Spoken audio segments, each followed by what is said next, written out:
શ્રી વરાહ મહાપુરાણની કથાને આગળ વધારી ભાગ 9મો। આપ પરમ પુરુષ છો, ગિરિસુતા અર્થાત હિમાલય પર્વતના પુત્રી આ પાર્વતી, હે ભગવાન, આપની અંદર શક્તિરૂપે રહેલા છે। જગત ત્રિશુલ રૂપથી આપના વંશમાં રહેલું છે। ગાર્હપત્ય, અહવનીય અને દક્ષિણાગ્નિ નામના 3 યજ્ઞીય અગ્નિઓ આપના 3 નેત્રોમાં રહેલા છે।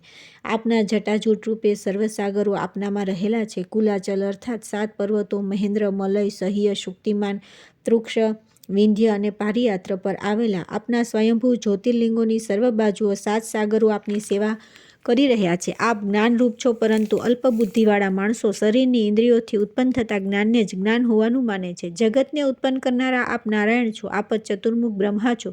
રજોગુણ રૂપે બ્રહ્મા, સત્વગુણ રૂપે વિષ્ણુ અને તમોગુણ રૂપે મહેશ, આ 3 સ્વરૂપો આપના જ છે। અર્થાત આપે આપના સ્વરૂપને 3 રૂપોમાં વિભક્ત કર્યું છે। તેથી આ ત્રિમૂર્તિ આપ જ છો। હે પ્રભુ, અમે આપની સ્તુતિ કરીએ છીએ। આપ અમારું રક્ષણ કરો। હે મહેશ્વર, અમારું રક્ષણ કરો। હે વિશ્વેશ્વર, હે રુદ્ર, આપને અમે નમસ્કાર કરીએ છીએ। મહાતપા બોલ્યા, દેવતાઓએ આ પ્રમાણે રુદ્રની સ્તુતિ કરી। તેથી ભગવાન પશુપતિએ રુદ્રે તેમને શાંત ભાવથી પૂછ્યું, બોલો, શું કામ છે? જલ્દી બોલો। દેવો બોલ્યા કે હે દેવેશ, બ્રહ્માના નેતૃત્વમાં અમે આપની પાસે આવ્યા છીએ। સંગ્રામમાં દૈત્યોનો વધ થાય તે માટે અમને સેનાપતિ આપો, જેથી અમારું કલ્યાણ થાય। રુદ્ર બોલ્યા કે હે દેવો, શાંત થાઓ, હું તમને સેનાપતિ આપું છું।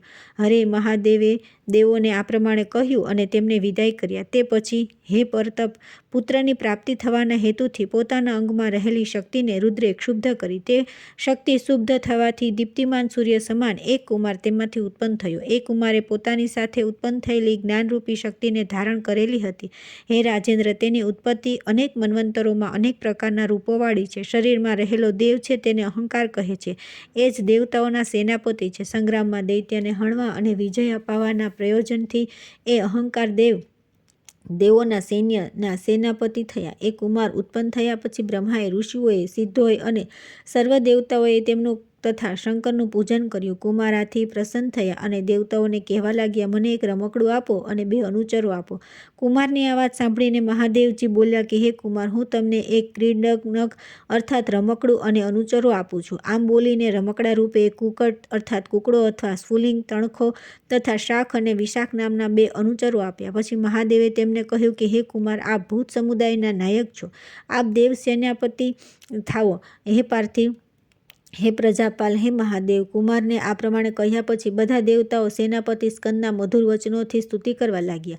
દેવો બોલ્યા કે હે મહેશ્વર સૂત, હે પ્રભુ, આપ અમારા સેનાપતિ થાઓ। હે ષણમુખ 6 મુખવાળા દેવ, હે સ્કંદ, હે વિશ્વેશ, હે કુકધ્વજ, હે પાવકે, શત્રુઓને ધ્રુજાવનારા, હે કંપતિ તારે, હે કુમારેશ, હે બાલનુગ્રહ, શત્રુઓને જીતનારા, હે જીતારે, ક્રોચનો વિનાશ કરનારા, હે ક્રોચ વિંધ્વસ, કૃતિકાથી ઉત્પન્ન થયેલા, હે કૃતિકાજ, હે શિવાત્મજ, ભૂત સમુદાયના પ્રતિશ્રેષ્ઠ, હે પાવક પ્રિયદર્શન, હે મહાભૂતપતિના પુત્ર, હે ત્રિલોચન, આપને નમસ્કાર છે। દેવોએ આ પ્રમાણે સ્તુતિ કરવાથી સ્કંદે પોતાના શરીરના વિસ્તારને વધાર્યો। તેઓ 12 આદિત્ય સમાન પ્રકાશમાન થયા। તેમનું વિક્રમ અતુલનીય હતું। પાર્થિવ, તેઓ પોતાના તેજથી ત્રૈલોક્યને તપ્ત કરવા લાગ્યા। રાજા પ્રજાપાલ બોલ્યા કે હે ગુરુ, આપે સ્કંદને કૃતિકા પુત્ર સાથી કહ્યા। તે પાવિક સાથી છે અને ક્ષણમાતૃનંદન અર્થાત 6 માતાઓના પુત્ર કેવી રીતે થયા?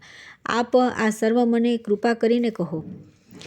મહાતપા બોલ્યા કે આદિ મન્વંતરમાં આ દેવની જેવી રીતે ઉત્પત્તિ થયાનું મેં કહ્યું છે, તેવી જ રીતે પરોક્ષદર્શી દેવોએ આ દેવની સ્તુતિ કરી। કૃતકા એ પાવક અર્થાત અગ્નિ છે અને તેના એ પુત્ર છે, તેથી એને કૃતિકા પુત્ર કહે છે। ગિરજાઓમાં ગૌરી આદિ 6 શક્તિઓ તેમની માતા છે, તેથી તેઓ ષણમાતુર અથવા ક્ષણામ્રાતુ નંદન અર્થાત 6 માતાઓના પુત્ર કહેવાય છે। ગુહ અર્થાત સ્કંદના દ્વિતીય જન્મમાં તેઓ તેની ઉત્પત્તિ થવામાં હેતુરૂપ હતી। હે નૃપશ્રેષ્ઠ, અહંકારથી ઉત્પન્ન થયેલા સ્કંદ, જેઓ સર્વ પાપોનો નાશ કરનારા સ્વયં મહાદેવ છે, તેમનું આત્મવિદ્યારૂપી અમૃત તત્વવાળું ગુહ્ય આ આખ્યાન તમારા પૂછવાથી મેં તમને કહી સંભળાવ્યું। પિતામહે દેવ સૈન્યના સેનાપતિ પદના અભિષેક સમયે તેમને ષષ્ઠી તિથિ આપી છે। ફલાહાર કરીને છઠના દિવસે એક ચિત્તથી સ્કંદનું જે માણસ પૂજન કરે છે તે પુત્ર વિનાનો હોય તો તેને પુત્રની પ્રાપ્તિ અને નિર્ધન હોય તો ધનની પ્રાપ્તિ થાય છે। માણસ મનથી જે વસ્તુની કામના કરે છે તે વસ્તુ તેને મળે છે। જે માણસ કાર્તિકેયના સ્તોત્રનો પાઠ કરે છે તેના ઘરમાં બાળકોને શરીરનું સ્વાસ્થ્ય અને આરોગ્ય પ્રાપ્ત થાય છે। ત્યાર પછી આવે છે અધ્યાય 26મો, આદિત્યની ઉત્પત્તિ. પ્રજાપાલ બોલ્યા કે હે દ્વિજ, સૂર્યના શરીરનું સ્વરૂપ કેવું છે? હે દ્વિજ શ્રેષ્ઠ, મારી આ શંકાનું આપ નિવારણ કરો, હું આપને પ્રણામ કરું છું. મહાતપા બોલ્યા, જ્ઞાન શક્તિરૂપ એકમાત્ર અવિનાશી પરમાત્માએ પોતાનામાંથી એક બીજા તત્વને ઉત્પન્ન કરવાની ઈચ્છા કરી, તેથી તે જ તત્વ ઉત્પન્ન થયું, તે સૂર્ય છે. પરમાત્માનું અને સૂર્યનું તેજ અન્યોન્યમાં વિલીન થઈને ત્રણેય લોકને પ્રકાશિત કરે છે. એ પરમાત્માના તેજમાં સર્વ દેવો અને સિદ્ધગણોનું તેજ લીન થયેલું છે. એ તેજ સ્વયંભૂ છે એમ સર્વ મહર્ષિઓ કહે છે. એ પરમાત્માનું જે તેજ છે તે જ સૂર્ય છે. આ સૂર્યરૂપી તેજ પરમાત્માના તેજમાં વિલીન થઈ ગયા પછી તેનાથી પૃથક ઉત્પન્ન થયેલા તેજસ શરીરને જ્ઞાનીજનો રવિ કહે છે. આકાશમાં ઉદિત થઈને એ સર્વ લોકોને પ્રકાશિત કરે છે, તેથી એ ભાવાસ્વાન છે અને પ્રભાકર છે. દીવાને દિવસ કહે છે. દિવસને પ્રકાશિત કરતો હોવાથી એ પરમાત્મા તેજ સૂર્ય એ દિવાકર છે. એ પરમાત્માનો સર્વ જગતના આદિમાં આવિર્ભાવ થયો છે, તેથી સૂર્યને આદિત્ય કહે છે. એ આદિ તેજમાંથી જુદા જુદા 12 આદિત્યો થયા. એ પ્રધાન તેજ સર્વ જગતમાં ફેલાયેલું છે. એ પરમેશ્વર જગતમાં વ્યાપ્ત થઈને રહેલો છે. એવું જોઈને તેજરૂપે પરમાત્મા રહેલા દેવો તેમાંથી બહાર પડીને તે પરમાત્માની સ્તુતિ કરવા લાગ્યા. દેવો બોલ્યા કે હે પરમાત્મા, આપ જગતના સર્જક છો, પુરાણ પુરુષ છો, જગતના પાલક છો અને પ્રલય કાળે એનો સંહાર કરો છો. આપનો ઉદય થવાથી વિશ્વ સતત પ્રવૃત્તિ પરાયણ રહે છે. આપને અમે સદા પ્રણામ કરીએ છીએ. હે સૂર્ય, આપે જ આપના તેજને સર્વત્ર વિસ્તારિત કર્યું છે, જગતને પ્રવૃત્તિમાં લગાડ્યું છે. કાળના પરિણામને જણાવનારા મન્વંતરૂપ વેગવાન રથને જોડેલા 7 ઘોડાઓથી વહન કરતા રથમાં આપ બેઠેલા છો. હે આદિદેવ, આપ પ્રભાકર છો, આપ રવિ છો, સ્થાવર અને જંગમ સર્વ પ્રાણીઓના આપ આત્મા છો. આપ પિતામહ છો, આપ વરુણ છો, યમ છો, આપ ભૂત અને ભવિષ્યત છો, એમ સીધો કહે છે. હે તેજરૂપ શત્રુઓનો નાશ કરનારા, હે દેવ, હે વેદ સ્વરૂપ, અમે આપને શરણે આવ્યા છીએ. આપ અમારું સદા રક્ષણ કરો. આપના સ્વરૂપનું જ્ઞાન વેદો અને ઉપનિષદોથી થઈ શકે છે, તેથી આપ વેદાંત છો. હે દેવ, યજ્ઞોમાં આપણું વિષ્ણુ સંજ્ઞાથી આહ્વાન કરવામાં આવે છે. આપ પ્રસન્ન થાઓ. હે સુરનાથ, હે શંભો, આપ અમારું રક્ષણ કરો.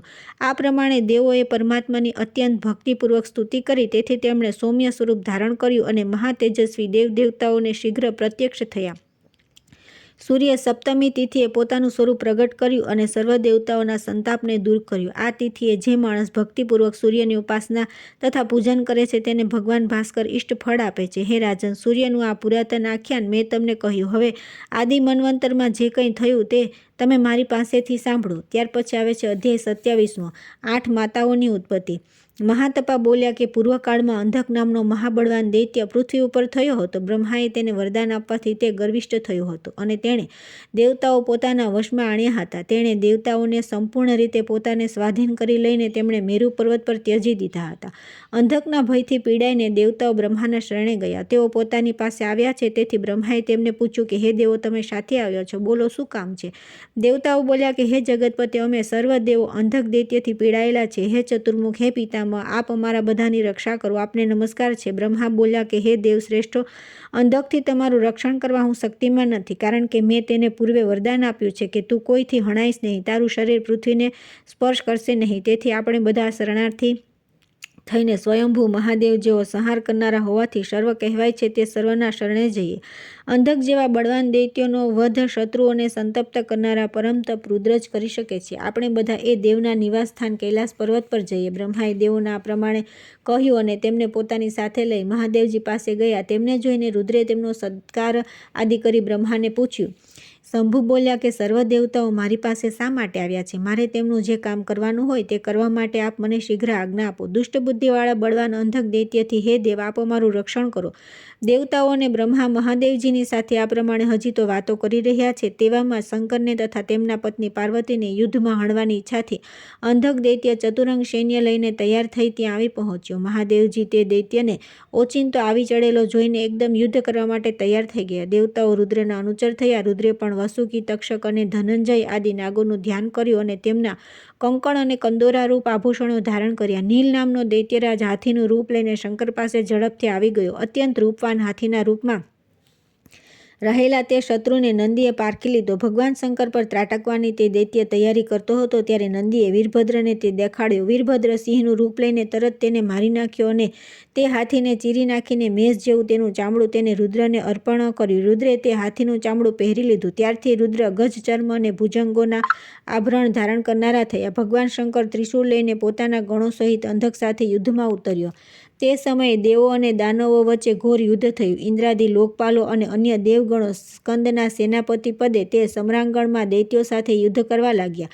તે જોઈને નારદ તરત ભગવાન નારાયણ પાસે પહોંચી ગયા અને તેમને કૈલાસ પર્વત પર દેવો અને દાનવો વચ્ચે થતા યુદ્ધની વાત કરી. તે સાંભળીને ભગવાન જનાર્દન ગરુડ પર આરૂઢ થઈને ચક્ર ધારણ કરીને તે સ્થળે આવી પહોંચ્યા અને દાનવો સાથે યુદ્ધ કરવા લાગ્યા. હરિએ દેવોને યુદ્ધમાં કુમક આપી તો પણ દેવો ખિન્ન વદનવાળા થઈને ત્યાંથી નાસવા લાગ્યા. દેવોને નાસી જતા તેમજ તેમના સૈન્યમાં ભંગાણ પડેલું જોઈને રુદ્ર એકલા જ અંધક ભણી ધસી ગયા. તેની સાથે રૂવાટા ઊભા થઈ જાય તેવું ભયંકર યુદ્ધ થયું. મહાદેવ દૈત્યના ઉપર ત્રિશૂલથી મરણતોલ પ્રહાર કર્યો. તેના પર પડેલા ઘામાંથી ભૂતલ પર રક્ત ફેલાયું અને તે રક્તમાંથી બીજા અસંખ્ય અંધકો ઉત્પન્ન થયા. તે જોઈને શંકરને ભારે આશ્ચર્ય થયું. એ શંકરે અર્થાત પરમેશ્વર રુદ્રે મૂળ અંધકને ત્રિશૂલના અગ્રભાગથી ઊંચો કર્યો ને અધર ઉપાડીને તેઓ યુદ્ધમાં નાચવા લાગ્યા.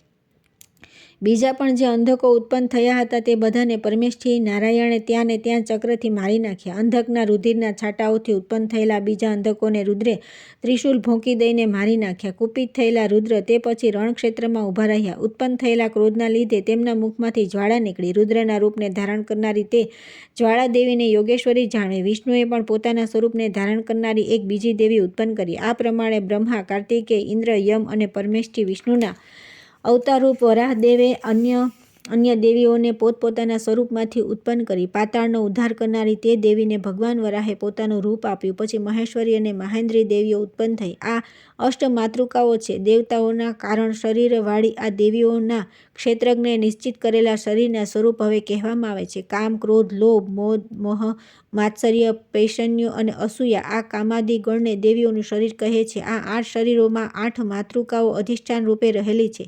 કામને યોગેશ્વરીનું શરીર જાણું, ક્રોધને માહેશ્વરીનું, લોભને વૈષ્ણવીનું, મદને બ્રહ્માણીનું, સ્વયંભૂ મોહને કૌમારીનું, માત્સર્યને ઇન્દ્રજાનું ને યમ દંડધારાનું અને અસૂયા અને વરાહ અર્થાત અનસૂયાનું શરીર જાણું. આ ઉપર જણાવેલી માતાઓએ અર્થાત આ દેવીઓએ તે અંધક દૈત્યના રક્તનું શોષણ સારા પ્રમાણમાં કરી લીધા પછી મેં તેમને જણાવેલા તે કામાદિ શરીરોનું સ્વરૂપ તે માતૃકાઓએ ગ્રહણ કર્યું. આસુરી માયાનો નાશ થયો અને તે અંધક નામનો દૈત્ય સિદ્ધ યોનિને પ્રાપ્ત થયો. હે રાજન, આ આત્મવિદ્યાનું અમૃતરૂપ સંપૂર્ણ આખ્યાન મેં તમને કહ્યું. કલ્યાણકારી માતાઓની આ ઉત્પત્તિને જે માણસ નિત્ય સાંભળે છે તે નિહેનરૂપ તે માતાઓ દિન પ્રતિદિન સર્વ બાજુએથી રક્ષા કરે છે. જે માતાઓના જન્મનો પાઠ કરે છે તે માણસ લોકમાં સર્વથા ધન્ય છે અને તે શિવલોકને પ્રાપ્ત થાય છે. તે અષ્ટમાતાઓને બ્રહ્માએ અષ્ટમી તિથિ આપી છે. બિલ્વ ફળનો આહાર કરી માણસે સદા ભક્તિપૂર્વક આ દેવીનું પૂજન કરવું. આથી તેઓ પ્રસન્ન થઈને સુખ અને આરોગ્ય આપે છે. ત્યાર પછી આવે છે અધ્યાય 28મો, દુર્ગાની ઉત્પત્તિ.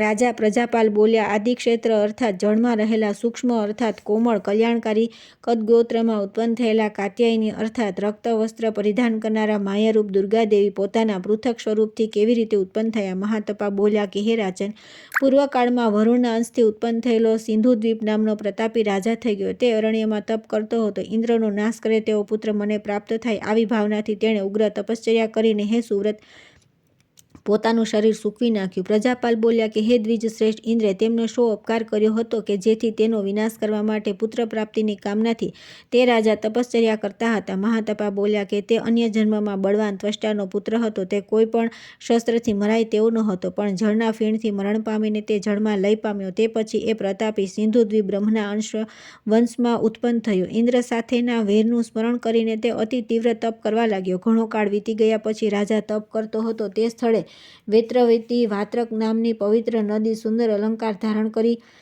માનવજાતિનું રૂપ લઈને આવી પહોંચી. તે લાવણ્યવતી સ્ત્રીને જોઈને રાજાનું મન વિહ્વળ થઈ ગયું અને રાજા તેને પૂછવા લાગ્યો, સુંદર નિતંબવાળી, હે ભામિની, તમે કોણ છો? સાચું કહો. નદી બોલી, હું જળના અધિષ્ઠાતા મહાત્મા વરુણની પત્ની છું. મારું નામ વેત્રવતી છે. આપની કામના કરીને હું અહીં આવી છું. પુરુષને ભોગવવાની અભિલાષાથી આવેલી સ્ત્રીનો જે પુરુષ ત્યાગ કરે છે તેને પાપી જાણો અને તે પુરુષને બ્રહ્મહત્યા લાગે છે.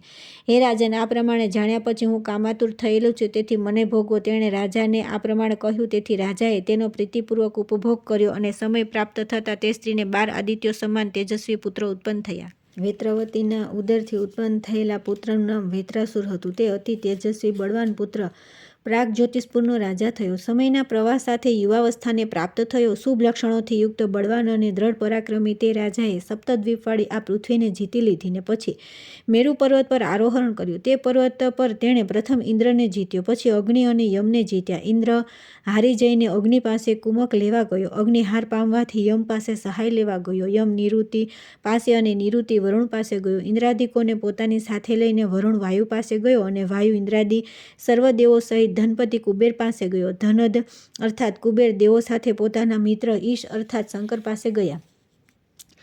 આ પ્રમાણે સર્વ દેવો ભગવાન શંકર પાસે સહાય લેવા ગયા હતા. તે સમયે બળથી ગર્વિત થયેલો તે વૃત્તાસુર નામનો દાનવ ગદા લઈને શિવલોક પ્રતિ દોડી ગયો.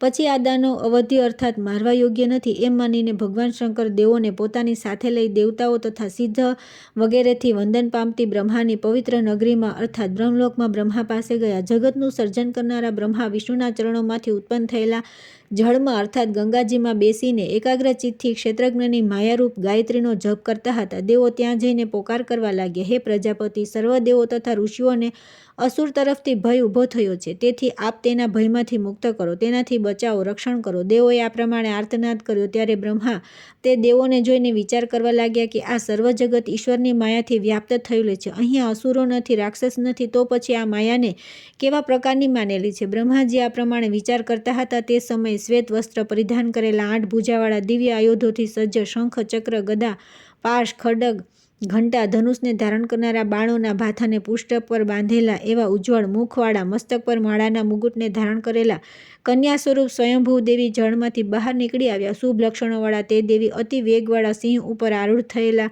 હતા. તે દેવી એક જ હતા, તો પણ તેમણે પોતાના અનેક સ્વરૂપો ધારણ કરીને વેત્રાસુરના સર્વ અસુરો સાથે દિવ્ય અસ્ત્રો વડે 1000 દિવ્ય વર્ષ સુધી યુદ્ધ કર્યું અને કાળના વાહન સાથે દેવીએ વેત્રાસુર તથા અન્ય અસુરોને રણક્ષેત્રમાં મારી નાખ્યા ને તેમનો વિનાશ કર્યો. એથી દેવ સૈન્યમાં મહાન આનંદ ધ્વનિ થયો. ભયંકર વેત્રાસુરનો વધ થવાથી દેવતાઓ આનંદ પામ્યા અને દેવીને પ્રણામ કરી યુદ્ધમાં તમારો જય થાવ આ પ્રમાણે તેમનો સાધુવાદ કરવા લાગ્યા. અને ભગવાન શંકર તે પછી તે દેવીની આ પ્રમાણે સ્તુતિ કરી. મહેશ્વર બોલ્યા કે હે મહામાયા, અતિ તેજસ્વી, હે ગાયત્રી દેવી, આપનો જય થાવ. મહાભાગ્યશાળી, મહાસત્વ, મહાન આનંદ રૂપ દિવ્ય ગંધનો લેપ કરેલા અંગવાળા, દિવ્ય માળાથી વિભૂષિત વેદોના માતા, હે મહાદેવી, આપને નમસ્કાર છે. હે બ્રહ્મ નિવાસિની, હે મહેશ્વરી, 3 લોક, 3 તત્વ અને 3 અગ્નિમાં પોતાના સ્વરૂપથી રહેલા ત્રિશૂલને ધારણ કરનારા 3 નેત્રવાળા, ભયંકર મુખવાળા અને ભયંકર નેત્રવાળા, હે દેવી, આપને નમસ્કાર છે. કમળના આસન ઉપર વિરાજમાન કમલાસન બ્રહ્માથી ઉત્પન્ન થયેલા, હે સરસ્વતી દેવી, આપને નમસ્કાર છે. કમળના જેવા નેત્રવાળા, હે મહામાયા, અમૃતનો સ્ત્રાવ કરનારા, સર્વત્ર ગમન કરનારા, સર્વ પ્રાણીઓના ઈશ, સ્વાહા અને સ્વધા નામથી અપાતા હવ્ય અને કવ્યોમાં રહેલા, હે અંબિકા, આપને નમસ્કાર છે.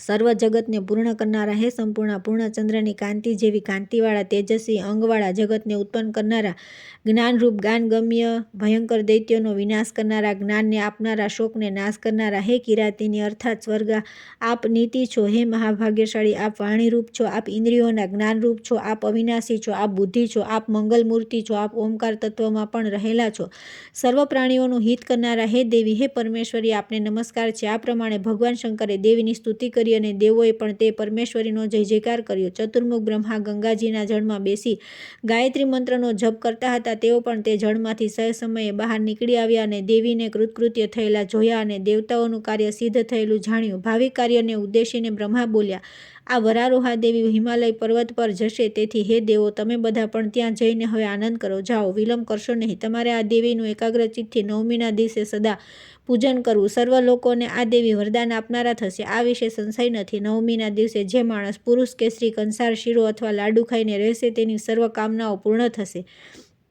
હે મહાદેવ, તમે આ દેવીની કરેલી સ્તુતિઓનો જે કોઈ પાઠ કરશે તે દેવીના સમાન શક્તિવાળો થશે. હે દેવ, આપ પણ તે વરદાન પામી અને તેનો સર્વ આપત્તિઓમાંથી ઉદ્ધાર કરશો. બ્રહ્માએ શિવને આ પ્રમાણે કહ્યા પછી તેઓ ફરીથી દેવીને ઉદ્દેશીને બોલ્યા કે હે દેવી, તમારે હજી અમારું એક મહાન કાર્ય કરવાનું રહે છે. તમારે ભવિષ્યમાં મહિષ નામના અસુરનો વિનાશ કરવાનો છે. હે પાર્થિવ, બ્રહ્માએ આ પ્રમાણે દેવીને કહ્યા પછી હિમાલય પર્વત પર તેમની સ્થાપના કરી અને તે પછી બ્રહ્મા તથા દેવતાઓ પોતપોતાના સ્થળે ચાલ્યા ગયા. હિમાલય પર્વત પર દેવીની સ્થાપના કરવાથી તેઓ આનંદ પામ્યા, તેથી તે દેવી નંદા સંજ્ઞાને પ્રાપ્ત થયા, અર્થાત તે દેવી નંદા કહેવાયા. જે માણસ દેવીની આ જન્મકથાનું શ્રવણ કરે છે અથવા તેનો પાઠ કરે અને તે સર્વ પાપોથી મુક્ત થાય છે અને સંસારના બંધનોમાંથી મુક્ત થાય છે. ત્યાર પછી આવે છે અધ્યાય 29મો, દિશાઓની ઉત્પત્તિ.